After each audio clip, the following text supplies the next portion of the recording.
Namasté. Aujourd'hui, je vous propose une pratique à faire après le ski ou le snowboard.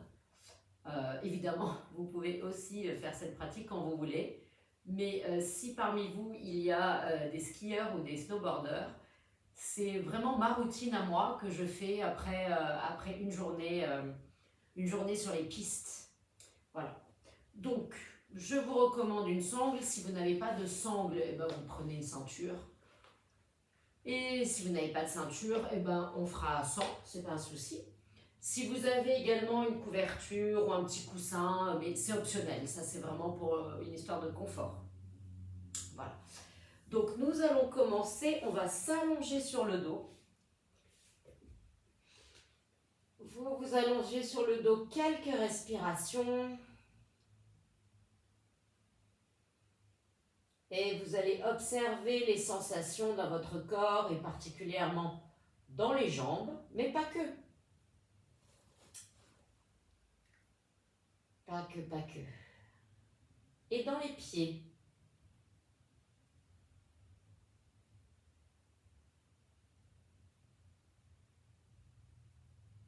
Et vous allez ramener le genou droit vers la poitrine. Vous pouvez tendre la jambe gauche comme je viens de le faire. Si c'est désagréable, vous pouvez garder le genou gauche plié. Moi, j'aime bien tendre la jambe gauche. Et on va faire des petits cercles avec la cheville droite. Vers la droite, vers la gauche. On a le pied qui est beaucoup enfermé dans la chaussure, que l'on fasse du ski ou du snow. Encore plus dans le ski parce qu'on ne va pas se mentir, les chaussures sont réellement inconfortables. Donc vous faites des petits cercles pour vraiment rebouger la cheville, même si évidemment vous l'avez quand même bougé, mais pour lui donner plus de mobilité, on va dire. Voilà. Et puis on peut même faire des petits flex, pointes, avec le pied. Super. Et on va tendre la jambe droite vers le ciel. Donc à nouveau, si c'est compliqué, vous pouvez plier la jambe gauche et reposer le pied gauche au sol. Si vous sentez par exemple que vous creusez trop le dos. Sinon, vous gardez la jambe gauche tendue. Vous pouvez attraper l'arrière de la cuisse droite. Ou bien, moi j'aime bien dans ce cas-là utiliser la sangle, car je la mets sur la pointe du pied. Et du coup, je tire un petit peu la pointe du pied vers moi. Et je commence déjà à étirer l'arrière de la jambe droite et notamment le mollet en ramenant la pointe du pied. Donc mon pied droit est flex.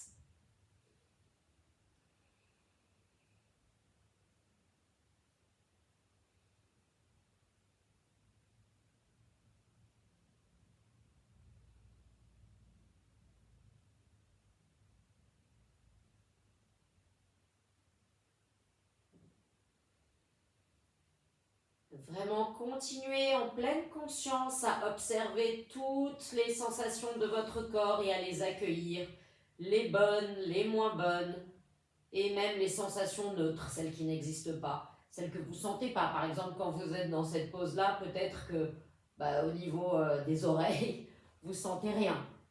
Il faut accueillir tout ça, l'absence de sensations, les sensations agréables, les sensations désagréables.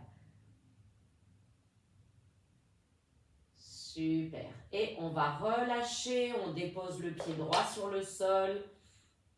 Vous pouvez tendre la jambe ou la garder pliée. Vous pouvez déjà commencer à observer la différence jambe droite, jambe gauche dans les sensations. Et peut-être qu'il n'y a pas de changement qu'il n'y a pas de différence. Et c'est tout à fait ok. Là, on est vraiment juste dans l'observation. Vous allez ramener le genou gauche vers la poitrine et donc on recommence les petits cercles. La joie d'avoir libéré son pied de la botte de ski.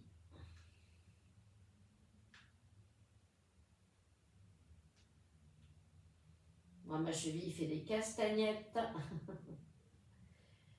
Et vous pouvez faire des petits flex pointes comme on a fait de l'autre côté. Flex, pointe, flex, pointe, flex, pointe. Et on va tendre la jambe gauche vers le ciel. Donc là encore, si vous n'avez pas de sangle ou de ceinture, vous pouvez attraper l'arrière de la cuisse.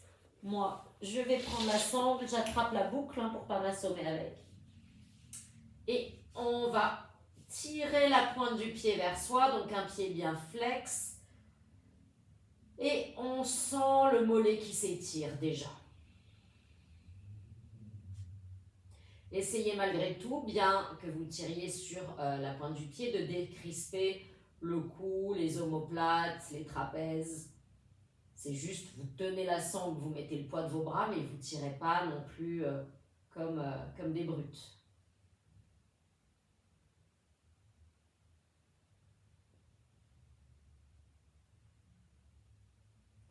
Et là aussi, accueillez les sensations.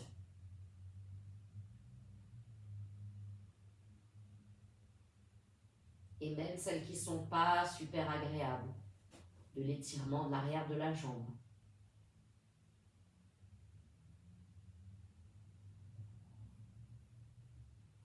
Et on va relâcher. Super. Donc on dépose la sangle sur le côté. Vous pouvez ramener les deux genoux vers la poitrine. En faisant cela, vous allez sentir le bas du dos qui s'aplatit bien dans le sol.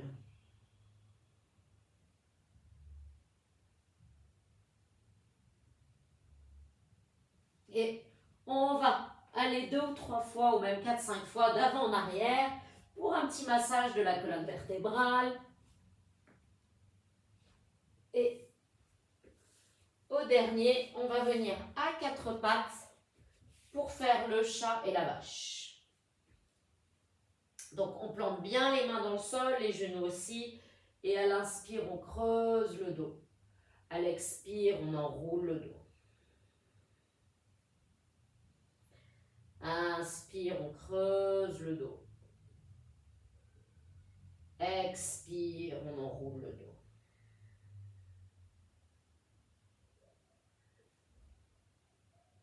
Inspire, on creuse le dos. Expire, on enroule. Et on va venir faire la posture du chiot. J'aime bien étirer mon dos après le ski ou le snow. Parce que malgré tout, tous ces petits impacts, toutes ces crispations, fait que on a besoin d'étirer son dos et ses bras parce que, bon, moi en snowboard évidemment on n'a pas de bâton, mais en ski, on se cramponne au bâton, on plante ses bâtons et c'est toujours bien agréable de relâcher. Donc vous plantez bien le bout des doigts dans le sol, on relève la paume des mains et vous sentez vraiment un étirement qui part du bout des doigts jusque dans les épaules. Sentez les omoplates qui se séparent.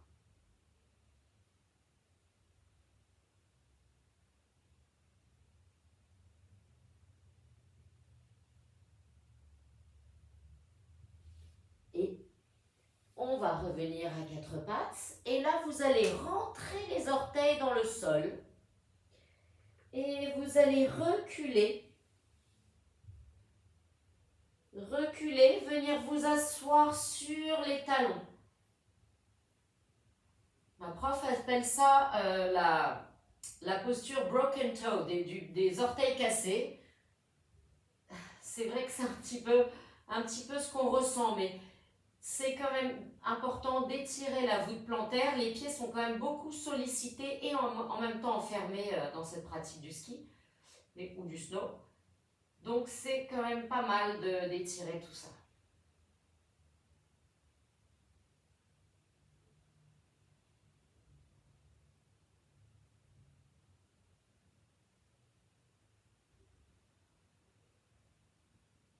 Évidemment, si ça tire trop, vous pouvez laisser les mains sur le tapis.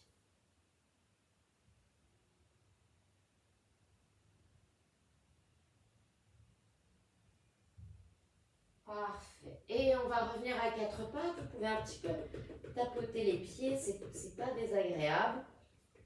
Et en contre-posture, pour étirer le coup de pied, vous pouvez venir, cette fois-ci vous avez bien relâché les orteils, les orteils.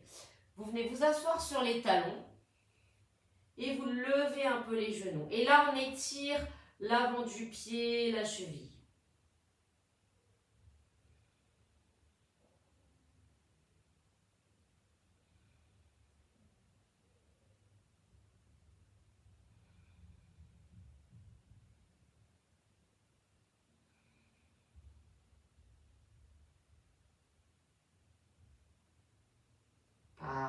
Et on va revenir à quatre pattes. Super. Et vous allez tendre la jambe droite vers l'arrière, rentrer l'orteil sur le sol et vous poussez le talon vers l'arrière. Donc on continue à étirer les mollets.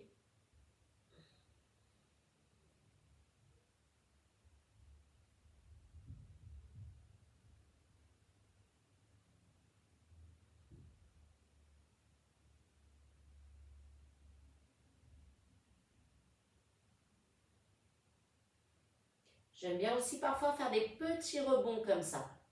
Le rebond part du talon de manière à solliciter les fascias. Donc c'est pas musculairement en fait que, enfin, je m'exprime mal. Vous mettez pas l'intention dans le muscle, c'est vraiment un rebond. Et vous allez lever la jambe droite. Et on peut plier le genou droit, attraper le genou droit avec la main gauche. On étire un peu l'épaule et un petit peu l'avant de la cuisse aussi. Dans Bird Dog. Et on va relâcher. Et vous allez venir passer le pied droit à la gauche du tapis. Et vous tournez la tête, vous regardez les orteils. Et du coup là, on vise un étirement au niveau de la hanche droite.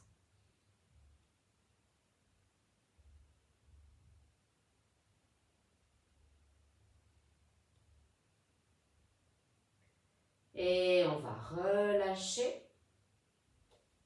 Et on revient. Posez les deux genoux côte à côte. On tend maintenant la jambe gauche, orteil sur le sol, on pousse le talon fermement vers l'arrière.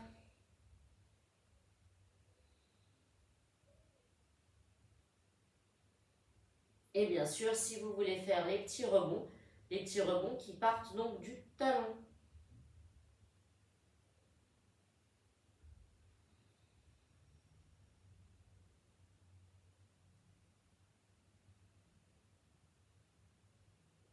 Super.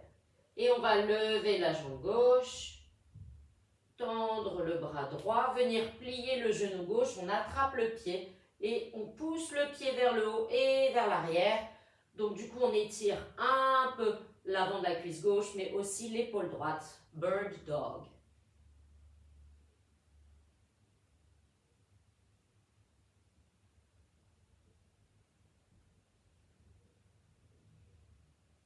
Et on va relâcher. Super. On va venir faire un chien face en bas. Donc vous allez tendre les jambes si vous pouvez, mais si c'est compliqué, vous pouvez plier les genoux, lever les fesses et vous poussez fort le sol avec les mains. Et vous allez plier le genou gauche et presser le talon droit dans le tapis. Et là, on a un étirement un peu plus costaud, je pense, du mollet droit.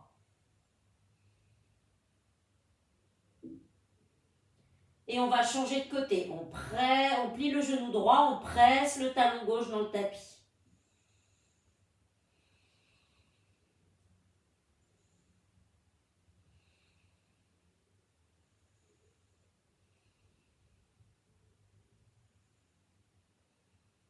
Et vous pouvez maintenant le faire en dynamique si vous le souhaitez.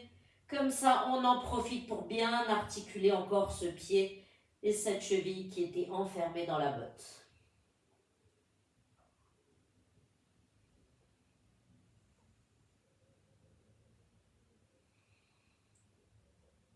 Super. Et à l'inspire, on va lever la jambe droite et on vient déposer le pied droit entre les mains. Le genou gauche au sol. On va venir dans la fente. Donc, si vous manquez d'équilibre, vous pouvez garder les mains sur le sol ou sur le genou.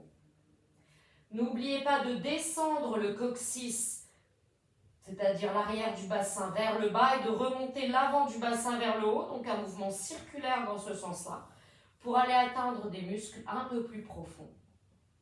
Et sentez vraiment un bel étirement à l'avant de la cuisse gauche, à l'avant du bassin gauche.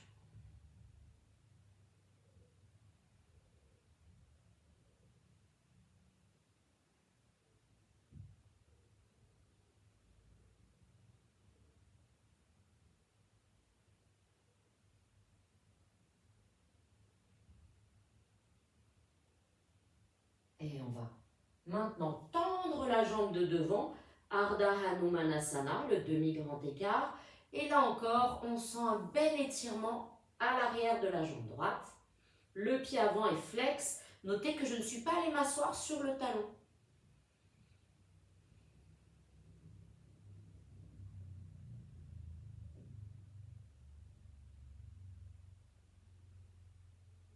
Et on plie la jambe de devant, on lève le genou arrière et on revient dans le chien face en bas. Pressez bien encore une fois le sol avec les mains et sentez la différence côté droit, côté gauche. Inspire, on va lever la jambe gauche et on dépose le pied gauche entre les mains. Le genou droit est au sol, on vient dans la fente. On avance bien le bassin, mais avant, on fait ce mouvement où on descend l'arrière du bassin et on relève l'avant du bassin.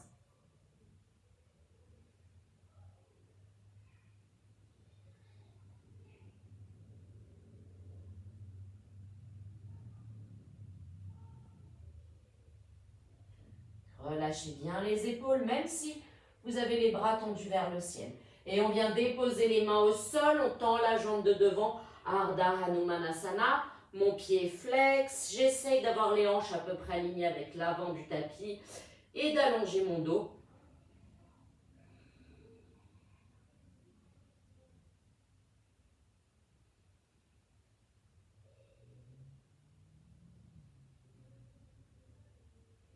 Et on va venir plier la jambe gauche, on rentre les orteils du pied arrière dans le sol, on décolle, on revient dans le chien face en bas. 5 respirations.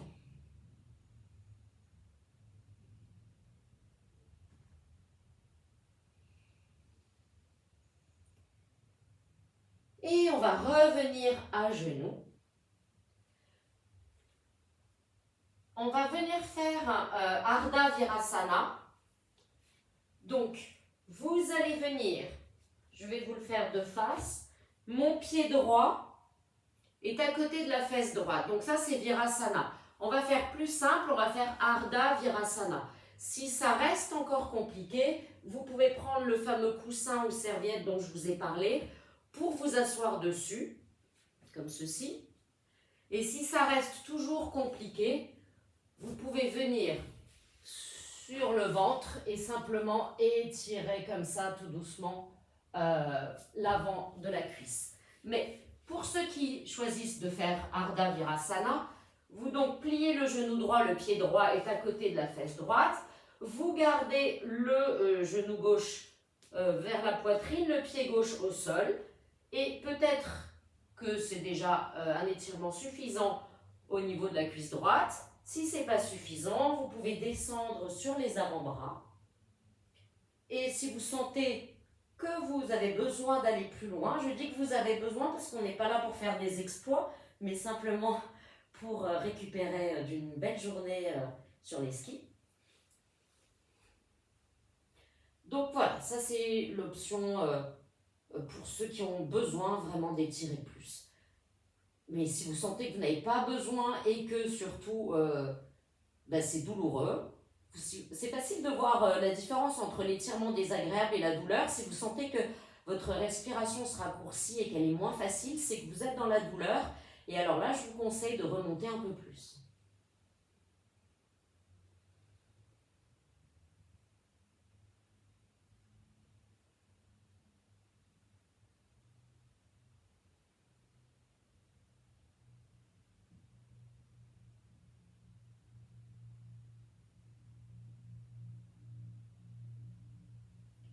Ceux qui, comme moi, sont allés vers le haut, je vous conseille de tourner légèrement vers la gauche, ramener le genou droit et revenez vous asseoir. On va venir faire l'autre côté.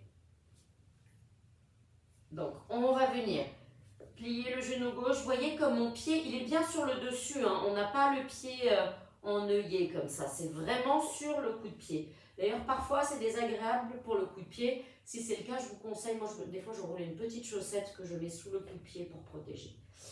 Le pied droit est plié et choisissez vraiment l'amplitude. Et il se peut que ce ne soit pas la même chose à droite qu'à gauche. Moi, à gauche, c'est un peu plus raide. Donc, pour l'instant, je reste un peu ici. Je vais explorer.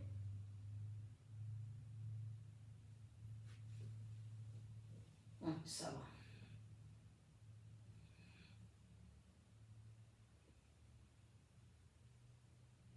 Et vous voyez, autant du côté droit, j'aurais pu faire une petite sieste, autant là, ça va, mais c'est un peu plus intense, on va dire.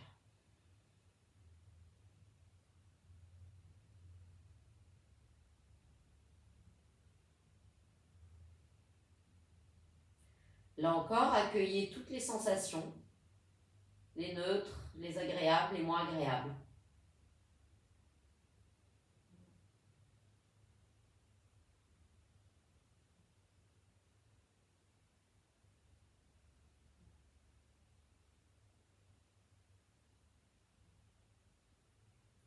Et à nouveau, pour relâcher, vous allez tourner cette fois-ci du côté droit pour ramener le genou et on va venir s'asseoir.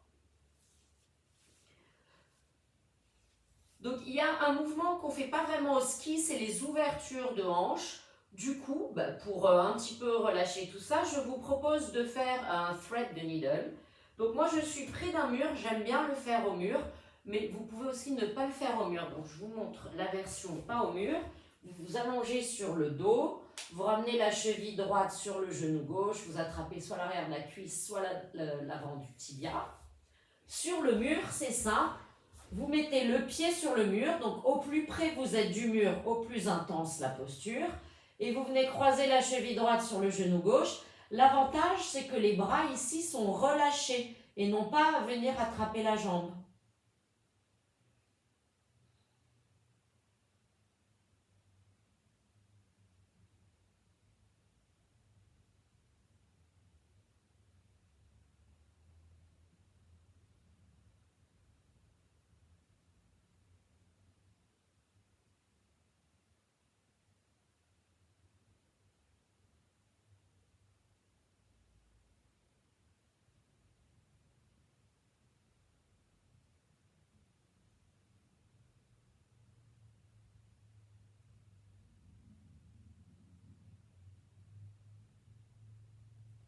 Et on va changer de côté, donc décroiser le pied droit, posez-le au mur ou bien sur le sol. Et on va venir placer la cheville gauche sur le genou droit. Évidemment, si vous avez comme moi le pied au mur, c'est intéressant de pousser le genou gauche vers l'avant pour sentir un peu plus la hanche et un étirement un petit peu dans les fessiers aussi, qui ont quand même été aussi un peu sollicités dans la pratique du ski.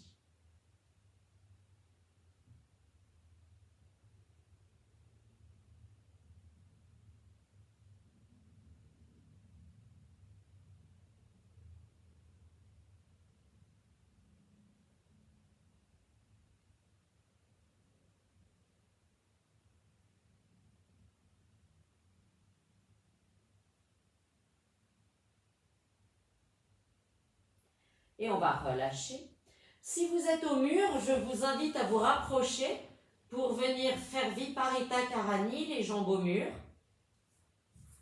Si vous n'avez pas de mur, mais que en revanche, vous avez autour de vous une chaise, donc ça tombe bien, j'en ai une. Vous pouvez déplier la chaise, ou le fauteuil, ou même si vous êtes près d'un lit, et venir simplement poser vos mollets sur la chaise, et rester le dos à plat, donc soit les jambes au mur, soit Viparita Karani. Et je vous propose que ce soit notre Shavasana aujourd'hui. Donc, restez le temps dont vous avez besoin. Et si les jambes en l'air, ça ne vous dit rien, allongez les jambes normalement en Shavasana. Et donc, restez vraiment le temps dont vous avez besoin en Shavasana. C'est là où nous allons nous quitter. Comme ça, vous prenez le temps qu'il vous faut. J'espère que cette pratique vous a plu. J'espère qu'elle vous a soulagé. N'hésitez pas à me laisser un message, un commentaire, un like, ou pas un like d'ailleurs, il n'y a pas de souci. et de vous abonner à la chaîne si vous avez envie d'avoir plus de classes pour d'autres raisons, d'autres sujets de yoga. Je vous remercie beaucoup de m'avoir suivi et je vous dis à très bientôt. Namasté.